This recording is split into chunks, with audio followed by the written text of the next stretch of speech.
В начале июля на Ленск обрушился ураган. Как ленчане борются с последствиями природной стихии. Ягоды, грибы и орехи под контроль. Минсельхоз России предложил регулировать дары леса. Концентрация, скорость и быстрая реакция. 86 теннисистов оспаривают медали 7-х игр народов Якутии.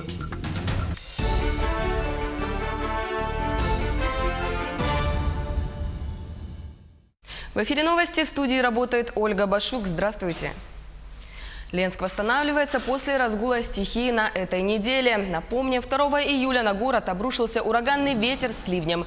В результате были обрушены около 40 опор электропередач. Без электричества остались 13 тысяч абонентов. К восстановительным работам приступили 5 бригад и 12 единиц спецтехники. На сегодняшний день на все подстанции электричество подано. Стоит отметить, что ураганом было сорвано покрытие крыши школы в селе Чамча. В ближайшее время бригада строителей приступит к ремонту. В одном из многоквартирных домов города Мирного установили вертикальный подъемник для маломобильных граждан. Как работает такой вертикальный лифт и насколько подобные устройства облегчают жизнь горожан, расскажет Марфирина Алексеева. Лестница – непреодолимое препятствие для инвалидов-колясочников. Люди с ограниченными возможностями здоровья ежедневно сталкиваются с тем, что выйти из дома без посторонней помощи невозможно. Всего в Мирном 21 дом, в котором проживают инвалиды-колясочники. Исходя от проекции подъезда, в каждому дому составлен индивидуальный проект благоустройства. В 9-этажном доме по улице Тихонова, 14, проживают 2 колясочника. К типу подъезда этого дома подошел вертикальный лифт-подъемник. Инвалид спокойно в него въезжает, да, открывает, ключики мы все это предусмотрели, чтобы другие не пользовались, дети или кто-то еще, не дай бог, да. Выдадим ключи, инвалид будет открывать или сопровождающий, заезжать, спокойно спускаться. Если без сопровождающего, инвалид может самостоятельно спуститься на лифте, для чего в принципе это и сделано, сам открыть, заехать, закрыть, спуститься, выехать, закрыть и поехать по своим делам. Лифт эксплуатируется до минус 20 градусов, грузоподъемность до 400 килограмм. Обслуживаться подъемник будет за счет городского бюджета. Стоимость данного оборудования вместе с проектной документацией составила 1 900 000 рублей. Предельно прост. Здесь есть 2 кнопки, 1-й этаж и 2-й этаж. И, соответственно, кнопка вызова дежурной службы и кнопка аварийная. Согласно государственной программе «Доступная среда», благоустройство для инвалидов за свой счет должны обеспечить муниципальные власти. С проблемой финансирования столкнулось немало городов. В других городах эта программа остановлена. И вот так же, как и у нас сейчас происходит, программа у нас сейчас, к сожалению, остановилась. Нам нужно изыскать денежные средства на проектирование, на разработку ПСД, а затем уже считать целесообразность. Ну вот, к сожалению, пока так. Но для того, чтобы показать, что это мероприятие возможно реализовать, мы обратились в адрес администрации Мирнинского района с просьбой оказать поддержку в финансировании, в реализации первого пилотного проекта по устройству вот такого подъемника для инвалидов, проживающих в этом доме. В целях экономии, как решение проблемы финансирования, городские власти рассмотрели предложение о переселении всех маломобильных граждан в этот адаптированный дом. Уже размещено объявление о поиске свободных квартир, а также заинтересованных в обмене.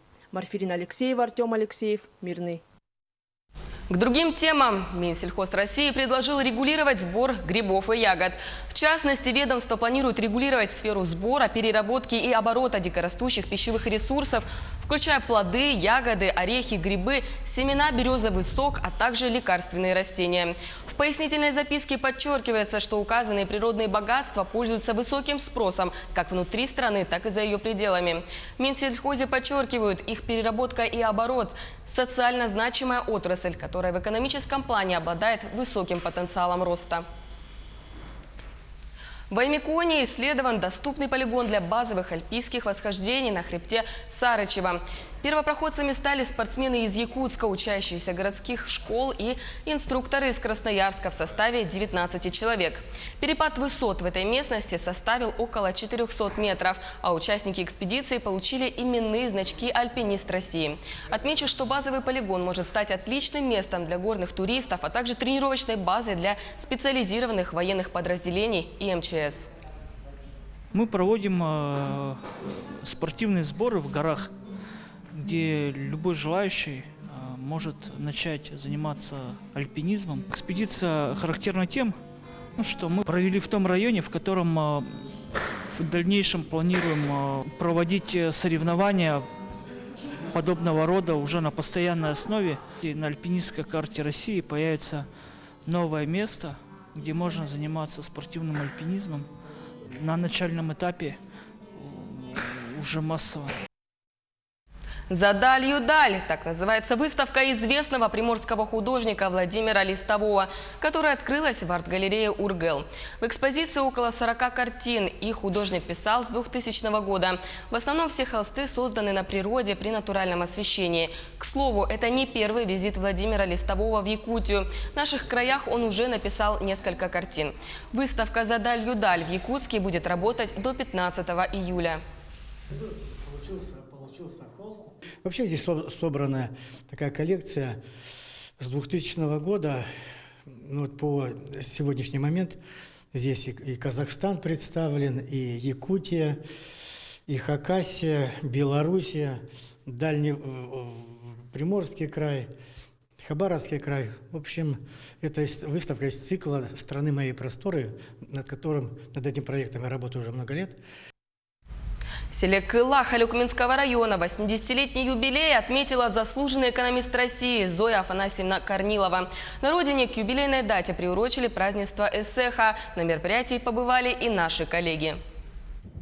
Однажды в селе Кыла родилась девочка. Назвали ее Зоя.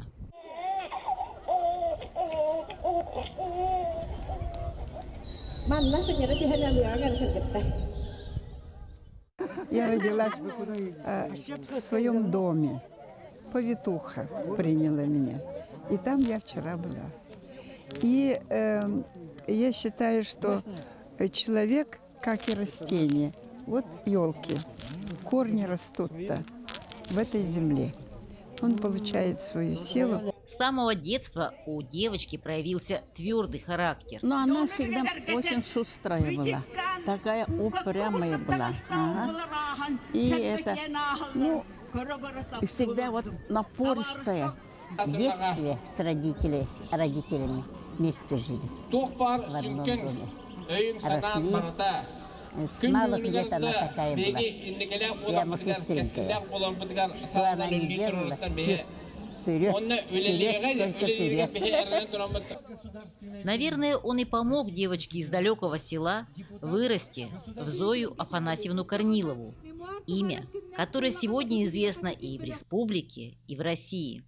Благодаря таким людям, как Зоя Афанасьевна Корнилова, мы сегодня уже можем говорить, что сохранили Россию такой, какая она сегодня есть.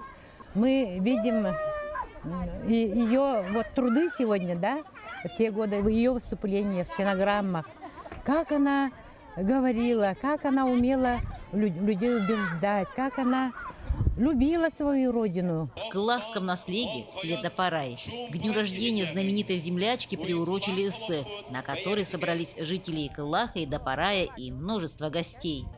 Обрядовая церемония открыла праздник, концертные номера и поздравления шли одно за другим. Елена Фаст, Максим Копылов, Алекминск.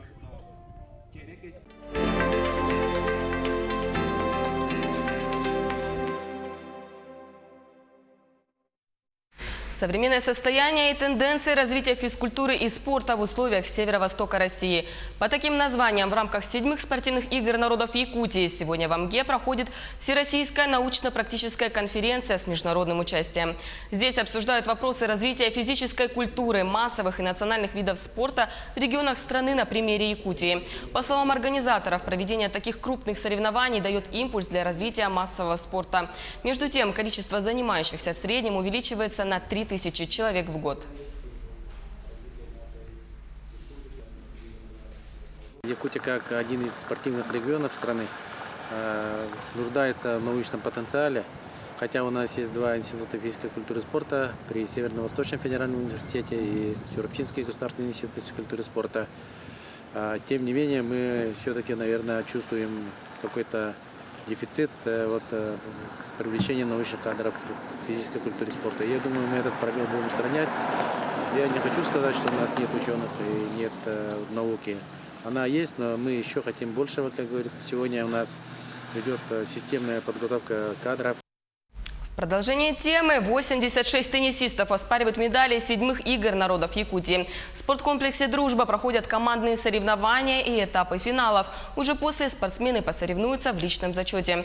Как начали свои выступления теннисисты, расскажет Саргылана Захарова.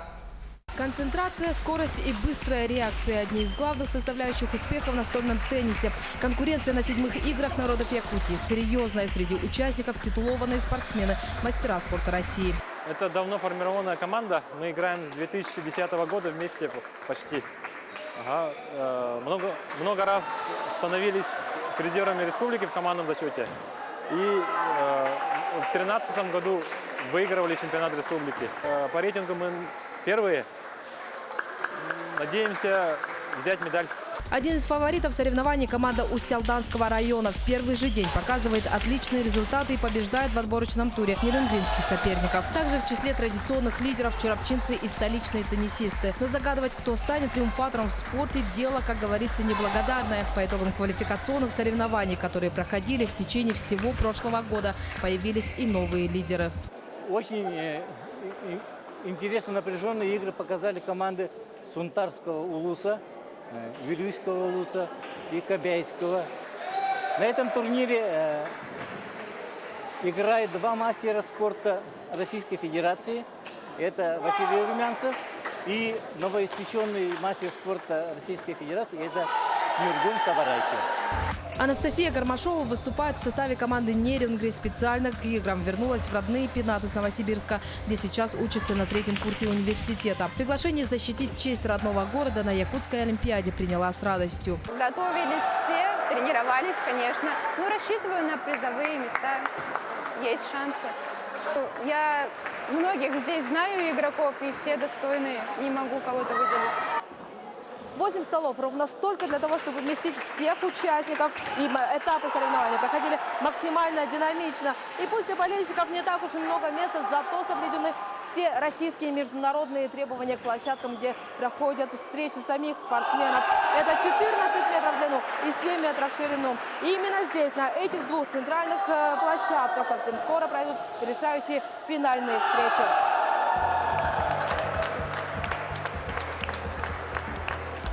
Самые важные решающие встречи состоятся 5 июля. В этот же день теннисисты постараются записать на свой счет победы в личном первенстве. Саргылана Захарова, Евгений Рязанский, Амга. Таковы были новости к этому часу. Мы продолжаем следить за развитием событий. Оставайтесь с нами.